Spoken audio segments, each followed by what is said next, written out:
имрӯзҳо дар шаҳри Конибодом ҳама гуна ҳодисаҳои муқаррарӣ ангезаи ҷиноятӣ ё ҳуқуқвайронкунӣ доштаро рабт додан ба ҷинояти одамкушӣ дар деҳаи Санҷидзори шаҳри Конибодом содир шуда ба як ҳолати ногувори паҳнкунандаи иғвогарӣ метавон хулоса кард. ҳатто оддитарин ҷиноятҳои дараҷаи хавфнокияш на чандон вазнин ё миёна ба мавзӯи ҳодисаи одамкушӣ дар деҳаи Санҷидзор алоқаманд карда шуда бо обуранг ва қиссапардозӣ тарсу ҳаросро ба вуҷуд меорад. Масалан, санаи 2 июн милитсияи шаҳри Конибодом ҷинояти одамкуширо ба қайд гирифт. Дар заминаи муноқишаи оилавӣ шаҳрванд Аброров Фаридун Қосимович соли таваллудаш 1983 истиқоматкунандаи кӯчаи Бобокалонови шаҳри Конибодом дар ҳолати мастӣ вобаста ба масъалаҳои оилавӣ ва молумулкӣ бо падараш Қосим Аброров соли таваллудаш 1948 ҷанҷол намуда бо истифода аз корди хоҷагӣ 2 маротиба ба ӯ ҷароҳат мерасонад, ки дар натиҷа ба ҳалокат мерасад. Чанд зарба зад? Якте удукте. Пура нест, маст будам, худам намедонам. Баъди задан чӣ кардӣ? Дасте шуд гуфтам. То шута омадад ки падар беҳол беҳуш кунанд чӣ? Не. Ман хобашон набарад гуфте гап задам. То скори омдане. ҳамин байни муноқишаи шумо падартон ягон нафари дигар шоҳид буд? Аям. Модаратон буд? Аям. Дидам ҳамин ҷанҷолатон? ҳамҷо будам. Ягон насиҳат накардан, нагуфтанд ки бачаам накунӣ? Унҷа вақти насиҳатам шуда гишне ҳамаш долис шуд. Тез шудам, фурсат нашуд. Ягон хел вайна шуд. Накрагим пушаймонам, чунки ман инсони падаркуш немам.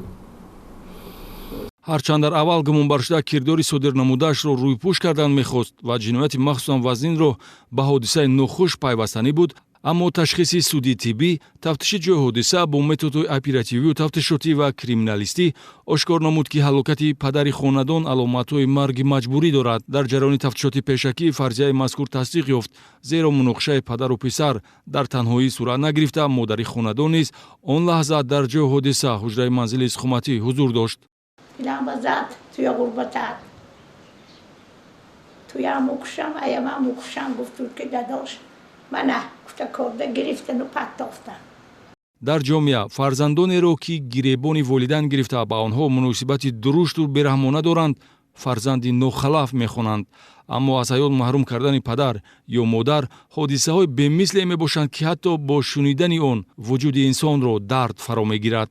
дар асоси далелҳои ошкор гардида бо моддаи 104 кодекси ҷиноятӣ парвандаи ҷиноятии оғоз ва нисбати фарзанди падаркуш Фаридун Аброров чораи пешгирӣ дар намуди ҳабси пешакӣ татбиқ шудааст. милитсияи шаҳри Конибодом изи дуздеро пайдо намуд, ки аз амалу рафтори ӯ ба сокинон зарар расидааст.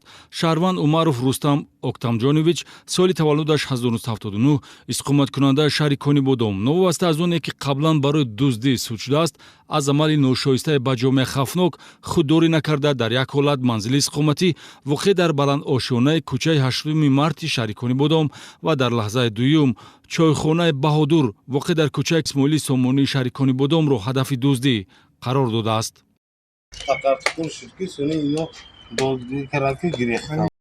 тақ шуда овоз баромад, омада бинам гӯям ҳамин даричаи кушодагӣ ҳаракат карда дар омадани буд ё тамоша кардани буд, ки ман омада дог зада ҳозир медорам то як гуфтудам, ки ҳамин агароси гирехта ва оси симтори гирехта рафт.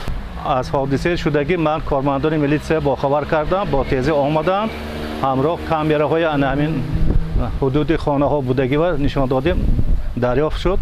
ман шинохтам, ман гуфтам, ки ана ҳамин шахс. ҳарчанд дар ҳолати аввалаи дуздӣ ҳушёрии соҳибхона барои дуздӣ монеъ шуда бошад, аммо дар лаҳзаи дуюми дуздӣ гумонбаршуда Рустам Умаров озодона ворди чойхона шуда маблағи дар хазина нигаҳдорӣ шуда ба андозаи 400 сомони пули нақд ва якчанд намуд маҳсулоти озуқаворӣ тасарруф карда аз худ зарари молу мулкӣ боқӣ гузоштааст. 400 сомон пул гирифтагӣ, танҳои гирифтагӣ, ҳамин холодильник, холодильник ҳама ҷой кофтагӣ. дар натиҷаи чорабиниҳои оперативии ҷустуҷӯӣ шахсияти ба ҷомеа зараррасон Умаров Рустам Октамҷонович ба зудӣ муайян ва хавфу хатарӣ аз кирдори номбурда ба сокинон таҳдидоваранда бартараф гардид. оғози парвандаи ҷиноятӣ бо дастрасии моддаи 244 кодекси ҷиноятӣ ва чораи пешгирӣ дар намуди ҳабси пешакӣ оқибати бадрафторӣ мебошад. вобаста ба шахсияти Умаров Рустам гуфтан ҷоиз аст, ки номбурда қаблан 2 маротиба барои содир намудани ҷиноятии дуздӣ суд шуда бошад ҳам такроран дар ҳолати рецидив санаи 5 ва 6 июни соли 2024 дар ҳудуди шаҳри Конибодом даст ба содир намудани қасдонаи ҷиноятӣ дуздӣ задааст. мақомоти корҳои дохилӣ ба маълумоти шаҳрвандон мерасонад, ки ҳар як қонуншиканӣ ё амали ҷинояткорона подоши худро дорад. Алоқаманд кардани ҳодисаҳои муқаррарӣ ё пешниҳоди қиссаҳои бофта дар хусуси ворид шудани шахсони ношинос ба манзилҳои иstiqоматии шаҳрвандон асоси воқеӣ надошта, ин гуна овозаҳо боиси нороҳатии сокинон шуда метавонад. таъкид менамоем, ки вазъияти ба маълумада вобаста ба ҷинояти одамкушӣ дар деҳаи Санҷидзори шаҳри Конибодом таҳти назорат ва таҳқиқу тафтишоти ҳамаҷонибаи мақомотҳои ҳифзи ҳуқуқ қарор дорад ва дар ин самт чораҷӯиҳои лозима андешида шудааст. пайдо шудани ҳар гуна овозаҳо вобаста ба шаҳри Конибодом ҳадафи нопоки афроди бадхоҳ аст, ки мехоҳанд тинҷиву осоиштагии мардумро халалдор созанд.